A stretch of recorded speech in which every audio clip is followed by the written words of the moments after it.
Now we want to add some pipes. So I'm just going to do this real quick. You'll probably be a lot more precise whenever you do it. So I'm going to create a pipe network. We'll just call this storm. And we'll use our stormwater parts list. We will have it stick the top elevations or the top of the structure elevations to our new road surface. We will have it read the new alignment. So whenever it gives a station and offset, it will show that inside of the label itself according to the horizontal control of the alignment. And we will just leave these two label styles set. All right, so I want to pick a junction structure. I'm going to use one that is, say, 3,000 millimeters by 2750 millimeters. And I will use 150 millimeter concrete pipe. Now, I want to be sure I'm setting these in correctly. So my pipe is showing that I'm going downhill. So I want to go uphill. So the low side of the road is over here. This is where we're daylighting. So I'm going to go ahead and just start adding pipes and structures on this side. So I'm just going to, just for today, just going to eyeball where we would put these in. So I'll just pick a point and it sets my inlet. Pick a point on this side, sets another inlet. And let's start to move maybe 100 meters up. So we'll get close here. And we'll get close here. And then I'll go ahead and add a head wall. All right. So we will add a head wall. And we'll go ahead and leave it the 150 millimeter pipe. Say we'll start off by daylighting here and then tying to this structure here. So it adds in the labels in plan view. It will also add the labels in profile here in just a second. But I can kind of move these around so you can see. We've got a lot of control with these inlets. So if I grab that inlet and I can rotate it around to where it is running parallel with the face of curb. Now, I don't know exactly from the line work. Maybe I'm having a problem recognizing where the actual back of curb or the sidewalk is or something to that effect.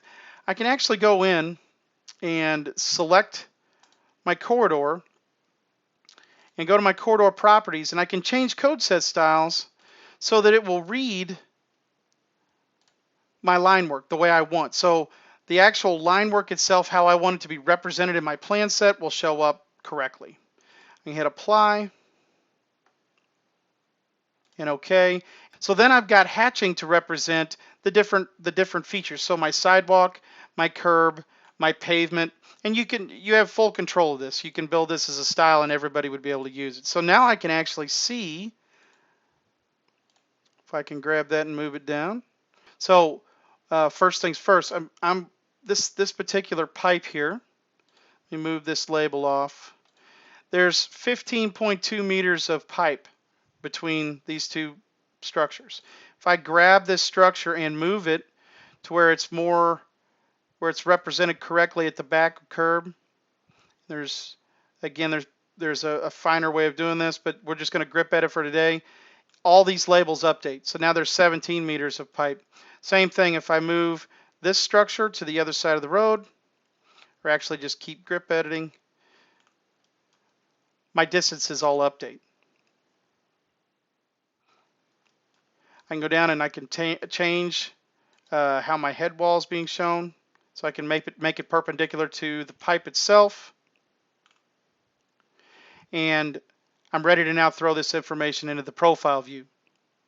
Now again, you can actually create a style that will label it for your plan view because you may not have as much information in the plan view as you do the profile, but you can create a style for that plan view and the profile view so that they do look different. So let's get this pipe information into the profile.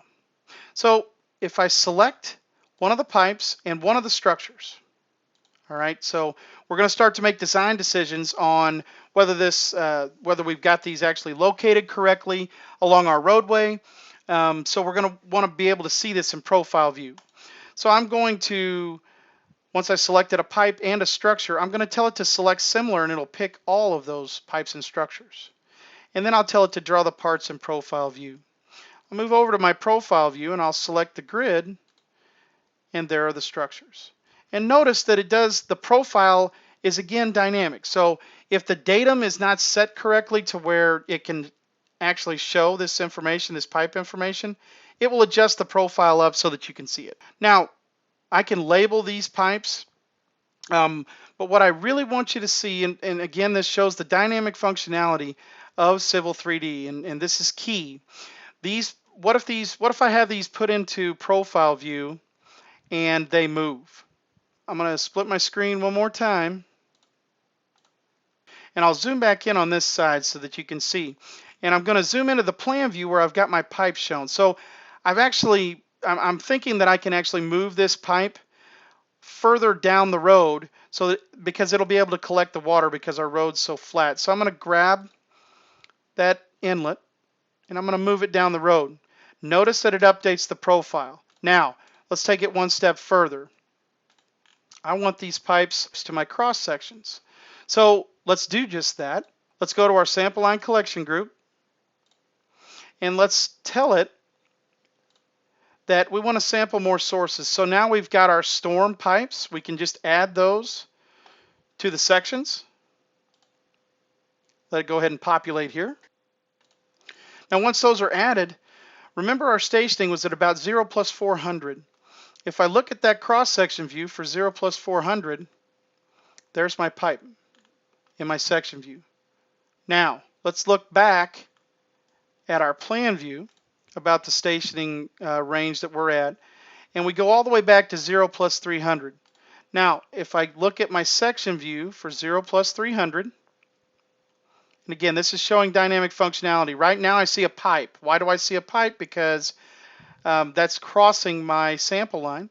If I was to grab that inlet and pull it back to where the inlet showed crossing at that sample line, then my structure shows up. What I'm trying to show here is that not only does your plan view update, but your profile updates, because these structures would move. I showed it earlier, and everything updates in the cross sections. So literally, I guarantee this is a scenario that you've had happen. You get all your utilities and everything designed and pushed to the right location, and something happens and one of them needs to move. Think about all the places that is touching, meaning that inlet right there. It's going to be shown in cross sections. It's going to have its own alignment and profile most likely, or at least in some companies it would. It's going to be updated in the profile view. If these were already in design sheet form, we would have to go in and actually hand check where those pieces and pipes have moved to make sure that it reflected the actual design, the new design.